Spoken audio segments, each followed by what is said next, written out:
This video is going to be a disaster in multiple ways, in large part due to the fact that it's very rushed. I have to send the graphics card in my computer in because it's getting upgraded and they need the old one to send me the new one, so I have exactly 2 days to make this, and conveniently the first of those 2 days is also the day I got my COVID booster, so I'm going to be completely out of it. At any rate, now that I'm able to beat Chugga Conroy in Mario Party off of my bucket list, let's make videos, and let's talk about Xenoblade Chronicles X, because I've been getting a lot of views on videos about 1 and 2 recently, so why not change things up by making a video about the game people don't watch videos on and completely ruining the nice streak I had going. It's okay, I still love you, X. Please get ported, though. Today we're going to be talking about something that's really understated in the game itself, but if you're a big fan of X, you'll probably be really interested in, and that is the name of various blade teams we see throughout the game. This is going to require spoilers up to the beginning, technically, of Chapter 12, so basically up until the point where you actually enter the final area, because we're given 5 team names right at the beginning of that chapter, and I obviously want to talk about those because those are 5 of the most interesting ones. Before we get into the teams that actually have interesting names that are named after different things that we can talk about, we have to get the boring ones out of the way, because plenty of blade teams are just named after their team leader. The most significant of those is of course the one that you, the player, as Cross, join, that being Team Elma. It's sometimes easy to forget, but during all of the main story missions of X, you're not in charge of anything, you're basically working as Elma's subordinate and doing missions for her team that she picks out. You're clearly respected, and Elma takes your and Lynn's input into things before making decisions, but she is the one in charge, and since Cross is a silent protagonist with no memory and no backstory, Elma is effectively the de facto main character of X, so her having a team named after herself does sort of make sense.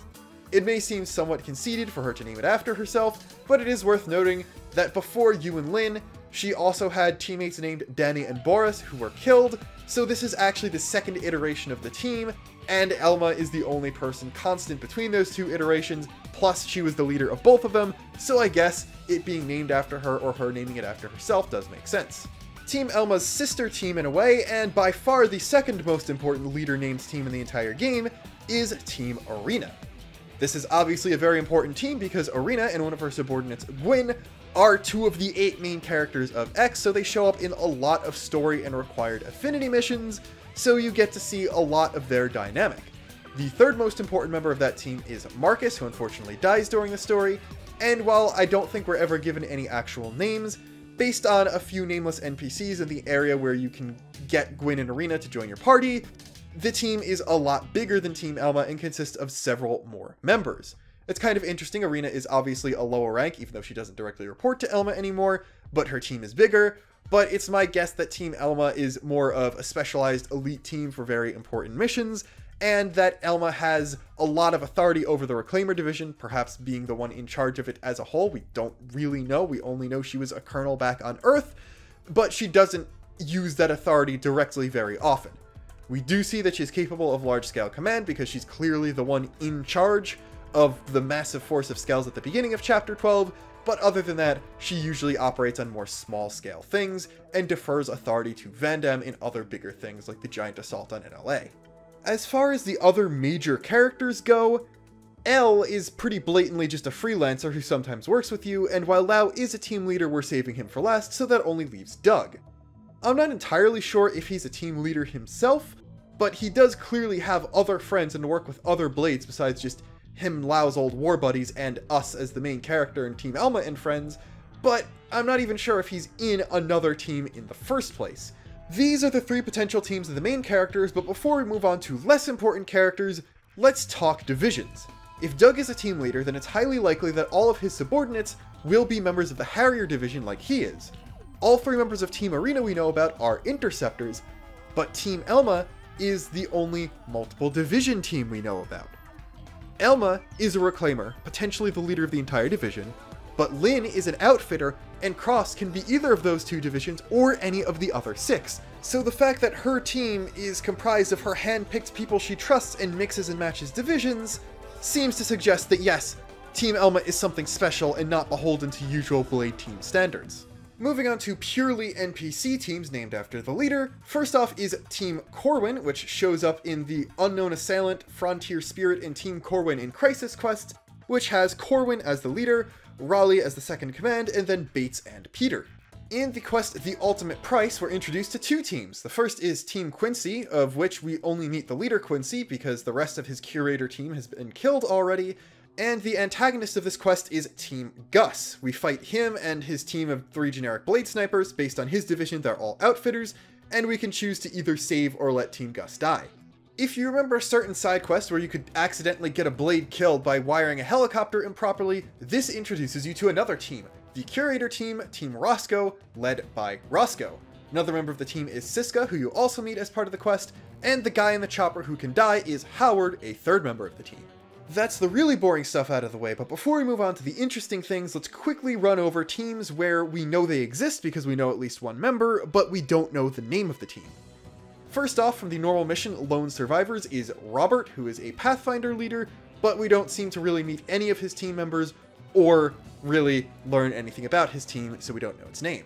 From the Alexa missions, we have the most frustratingly close the game ever gets to giving us a name without actually giving us a name, because two important characters are Camber and Mika. Camber is the leader of an outfitter team, and Mika is part of that team, but we don't actually know if it's called Team Camber or not, because Mika's affinity chart description is a member of the team led by Camber, and not a member of Team Camber, so who knows, it could be named something completely differently. The main villain of the Professor B questline is Gad, a team leader from the Reclaimers, who you fight like 6 million times throughout the quest series. Not really anything specific, although some of his subordinate enemies that you fight are Blade Sniper parentheses Gad's team in the Bestiary, so again, frustratingly close, but doesn't tell us whether or not it's actually called Team Gad or not. In Nagi's affinity mission, Reporting for Duty, we are tasked with rescuing the Interceptor team led by Orton, who has been captured by the Ganglion. We run into 2 members of that team, Orton himself, who we successfully rescue, and Marla, who we meet dying as part of the mission. And again, we're not told whether or not it's actually called Team Orton because the quest description says Orton's team, but doesn't give a definitive statement on whether or not that's the name. While I could just say that every other Blade NPC we meet is a member of some team we just don't know anything about, that's not necessarily true because Anna, a character that's also included in the same quest where we meet Robert, is explicitly mentioned by the affinity chart to be a teamless Pathfinder, so while it's a pretty good chance that any random Blade we meet is part of a team, there's also a decent chance that they're teamless. Other characters that we know as a fact are members of some team include Fry, who has a bunch of old war buddies, Fog, who clearly trains with people other than ourselves, and the list goes on and on. While yes, teamless characters exist, and it seems like Mia is also one after joining Blade, most Blade members we meet probably are on a team, except for the newest ones. The most obscure team that we're explicitly shown to exist, as far as I can tell, is the team Thomas is on, because this is locked behind making one specific choice out of 3 in one of L's affinity missions, and the flavor text will mention that the product L gave him caused his team to be surrounded by indigents. This video is not supposed to be the end-all be-all list of all Blade teams, but this is probably the most obscure one we know as a fact exists. As an example of a team that isn't part of Blade, Slavri Pagus is one of the prone NPCs that you meet and can get to come to NLA and do a bunch of cool stuff there. She's explicitly the leader of Team Slavri. That is a prone team. She never joins Blade really, so that's a team named after the team leader, but it's not actually part of Blade. And now we can move on to the Blade teams that are actually named after things. 6 out of these 7 are led by actual playable party members, and only 1 is led by an NPC, so we're going to do that one first. That team is Team Jaeger, which is a Harrier team led by Adalbert. The other named members of this team are Dirk, Gret, and Fina. This team features in Dirk's quest Predator and Prey, and during the course of that, Adalbert and Gret are killed, and the other 2 move from Sylvalum to NLA where they can be talked to for the rest of the game. This team name seems to simply derive from the German military term Jäger, which seemed to start out in the 12th century as a type of light infantry, became a lot more popular in the 17th century, and has been used across the German and Germanic-speaking world just as a type of soldier up until the modern day, where it is the equivalent of the private rank in the modern German army. And now, since Lao's team name has a massive story behind it of me figuring out the reference, we're going to go over the 5 team names we're given all at the same time in Chapter 12. Little disclaimer, we technically don't know if these are permanent teams like Team Elma or Team Jaeger. These could just be strike teams that are put together from random blades and led by important characters as a way of world building, but I choose to believe that all of these characters are actually team leaders, and we just don't really get to see their other team members throughout their stories because they don't factor into their personal growth and development. At the very least, it seems like Murderous is a team leader of some sort outside of this specific cutscene, and the other 4 characters are DLC characters who aren't necessarily as fleshed out as many other party members, so that does sort of lend credence to this theory. While yes, all of these 5 team names do have one specific thematic thing going on between them, Lao's team also fits in this theme, so it's not unprecedented for normal permanent blade teams to have this sort of thing. The first of these is Yelv's team, and this is the one where you could definitely make the biggest case for him not being his own team leader just because of things that happen in his own side quests, which I won't spoil specifically because that's one of the best side quests in the game, but his is a Team Grasida. This is where the theme starts to surface, as all of these blade teams we're going to talk about are named after legendary or mythological weapons or figures associated with warfare.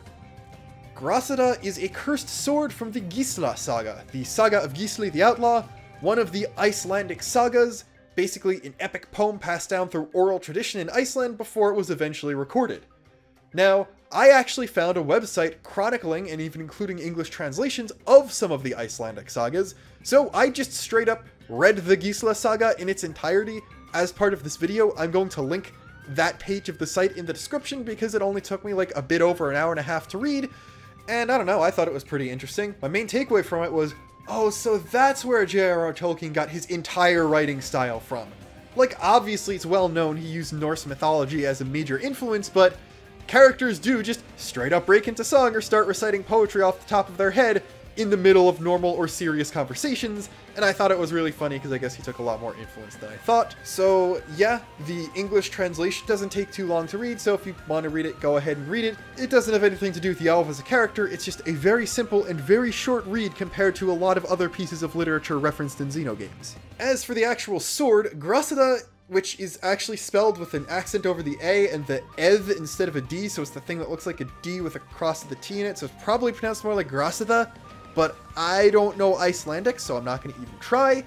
Basically, Grasida, which is translated as Grey Steel in the version I read, is a powerful, potentially magical sword that a Norwegian guy named Gisli borrows from his wife's servant in order to duel a berserker named Bjorn who killed his older brother. Yes, that's all from the actual story. So he wins the duel. The servant said to return the sword after he won, but he doesn't do that, so he keeps it for a bunch of years. Then he eventually runs into the servant in the woods, still refuses to give it back. They fight each other, they kill each other, Grasida is shattered as part of that. Then with his dying breath, the servant curses Gisli's family. Then Gisli's younger brother, who is the last surviving man in that generation, has 3 kids of his own. He names one of them Gisli. Then a bunch of funky stuff happens. Their house gets burned down. Gisli and one of his brothers burn down the house of the guy who burned it down. Then Gisli and that brother, who's named Thorkel, take the shards of the sword and move to Iceland. By the way, almost everybody in the story has Thor in their name. Thorkel, Gisli's brother, is not the only Thorkel. There are like 4 Thorgrims. It gets very confusing. Basically then, both brothers get married, and they and their brothers-in-law almost enter a blood pact, but Thorkel doesn't want to associate himself with Gisli's brother-in-law because they're not directly connected at all, so that goes awry, and that basically curses the entire family. At one point, Thorkel reforges the shards of Grasida into a spear. Then Thorkel's brother-in-law, who is one of the Thorgrims, sneaks into Gisli's house, murders Gisli's brother-in-law, leaves Grasida in the corpse, and because of some tradition of the time, whoever removes the murder weapon from the corpse is obligated to avenge the murder, and it won't be considered murder if they do so. So then Gisli goes, he murders Thorgrim, but because he didn't explicitly say, oh yes, it was Thorgrim who murdered my brother-in-law or anything, he gets found out and is accused of murder because it wasn't obviously using that tradition, so that's how he becomes an outlaw. Then he stays an outlaw for a bunch of time. I don't want to spoil how it ends, but Gisli is cool because he respects women. He makes his final stand with his wife and his foster daughter, and not any dudes because he's just epic like that. And basically, after Gisli kills Thorgrim, Grasida just disappears from the story and doesn't really do anything. It was just basically the vehicle for the curse on the whole family to initially be delivered, but it's just a legendary powerful sword slash spear. Next up is Alexa's team, Team Trishula. Now, technically, this isn't a weapon, but a type of weapon. However, because this is a Xeno game, it's pretty obvious which Trishula this is referring to. While the Trishula, sometimes spelled Trishul without the A or Trisul without the H as well, is an actual three-pronged weapon, somewhat similar to the trident, but largely different because the prongs are actually bladed, and can range from being a full polearm to something with a significantly shorter handle, not much longer than the blades. I believe the team is referring to Shiva's Trishula, because that is basically his primary weapon in Hindu mythology.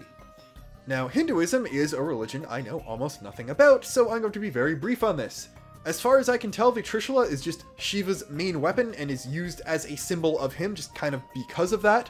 Depending on the story you look at, he either came into existence already holding it, or it was crafted for him, and basically it is the main weapon he has, the thing that he's always depicted with, including this giant statue from New Delhi. That's the main image I'm going to use for all of this.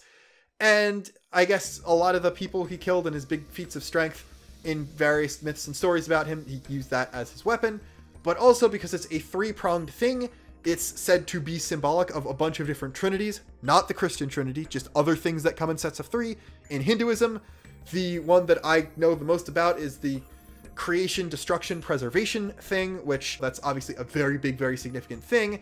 And it's also said to represent a bunch of different other trinities, either as aspects of Shiva, aspects of the universe, or aspects of Hindu belief.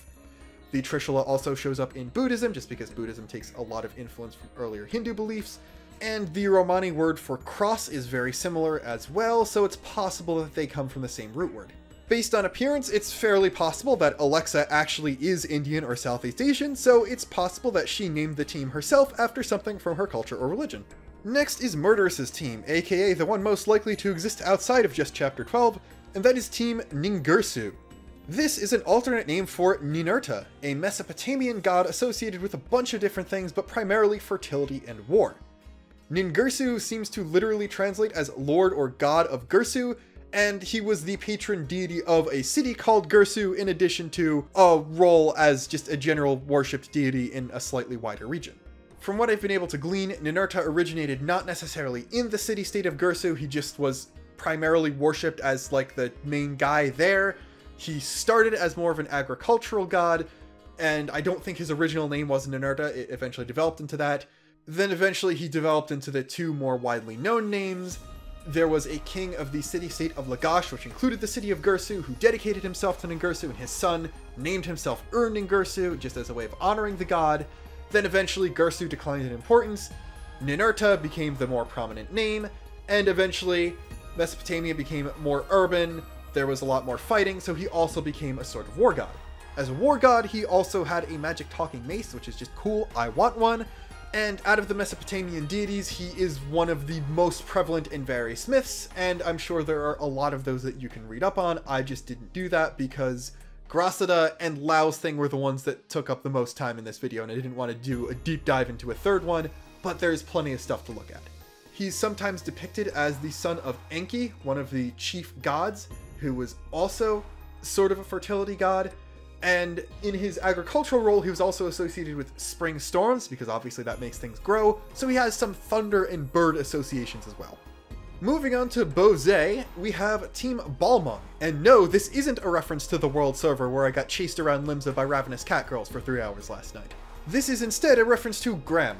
And no, I don't mean the unit of mass, I mean the sword Gram.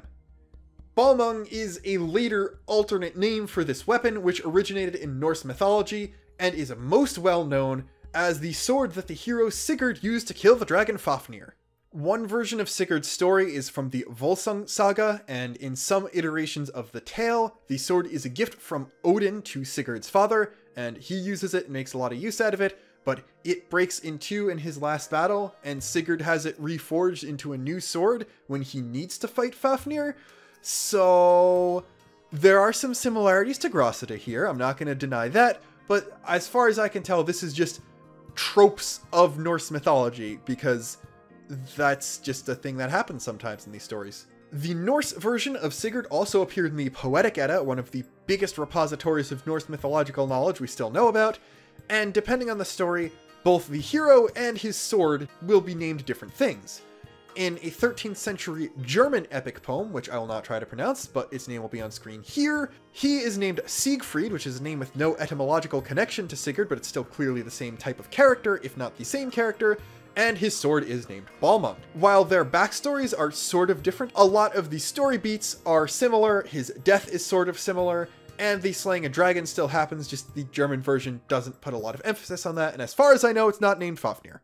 A much later, extremely loose 1800s adaptation of that epic poem is what renames the sword to Notung, so if you wanted to know where Notung came from, yeah, it's just another name for probably the same thing as Gram. And yes, it does very much bother me that there is a main character named Sigurd and a legendary weapon called Balmung in Fire Emblem 4, but the legendary weapon that's been passed down through Sigurd's family is not the Balmung, it's the Tyrfing, which is not associated with the legendary hero Sigurd. This bothers me very much, but at least they put Sigurd's horse in Smash to somewhat make up for it. Mercifully, HB's team is the simplest to describe, and it's another Norse thing. He is the leader of Team Surtr, which is named after a Jotun, the frontier guard of the fiery realm of Muspelheim. He has a flaming sword, and he plays a big role in Ragnarok. He is the one who leads Muspel's forces to the battle. Them riding across Bifrost is what breaks the Rainbow Bridge. He fights and kills the god Freyr in combat, and basically his forces are a big thorn in the side to the Aesir gods, because they're also fighting like Loki and his children, which include a wolf and a snake, because of course they do, and his fire is part of what destroys Earth in the battle. And then we arrive at Lau's team, Team Belisarda. This is a Pathfinder team, and the named subordinates are Mondo, Shingo, and Saiden, all three of whom lose their lives in the ganglion attack on NLA. It's possible that there are more unnamed members and possibly even some that survive, but this is unknown as of now. I'm using this tone of voice because this has a whole massive story for how I figured out what the reference behind this was. The most prominent Belisarda I could find was Marcia Belisarda, which is the pen name for Maria de Santa Isabel, a 17th century Spanish nun and poet who is just widely regarded as a prominent female literary figure from that region and that time period. Now, I wouldn't say she's a bad person to name your Blade team off of, but I couldn't really find any correlation between her and Lau other than the fact that they both pushed against oppression against people like them in their own way, her because of gender, him seemingly because of race, at least based on the undertones of some conversations he has, especially with Lynn, but that's still a fairly tenuous connection, and didn't really seem like a strong enough thing for Xeno specifically, so I figured let's dig a little deeper, there might be something else here. Belisarda has an L and an R in it, which means it's a very likely thing to have been mistranslated from Japanese, so I figured, alright, let's search Berisarda, Belisalda, and Berisalda. Didn't really find anything, although there is a weapon in a Disgaea game called Belisarda, spelled the exact same name as the Blade team, so I figured, okay, this might be a reference to another mythological weapon, and so I decided to find what the team name was in the Japanese version of the game. Now, I looked at the Chapter 12 cutscene, and all of the team names there were the same as they were in English, so I had to go to the single cutscene where Lau says his team name out loud, which is when you first meet him in Chapter 4, but only on one dialogue option. There's one where he doesn't say Belisarda. First video I found, which first off I had to just search Xenoblade Chronicles X in Japanese, number 4, which did not give me a lot of Chapter 4 long plays, it mostly gave me Part 4 of a Let's Play, so I would then have to find the proper part of the Let's Play where they actually met Lau, which usually wasn't the fourth one, not a big deal. First video I found, 360p, could not make out the subtitles whatsoever. Second video I found, perfectly readable quality, they chose the dialogue option where Lau doesn't say the team name. Third one I found, finally got it, okay, this is the name of the team in katakana, it's Belisarda. Paste that directly into Google. Finally find a Japanese Wikipedia page with it there, so it's definitely a thing. Switch to the English version of that page. Belisarda does not show up there, and the part of the page in Japanese where it's mentioned is not there in the English version.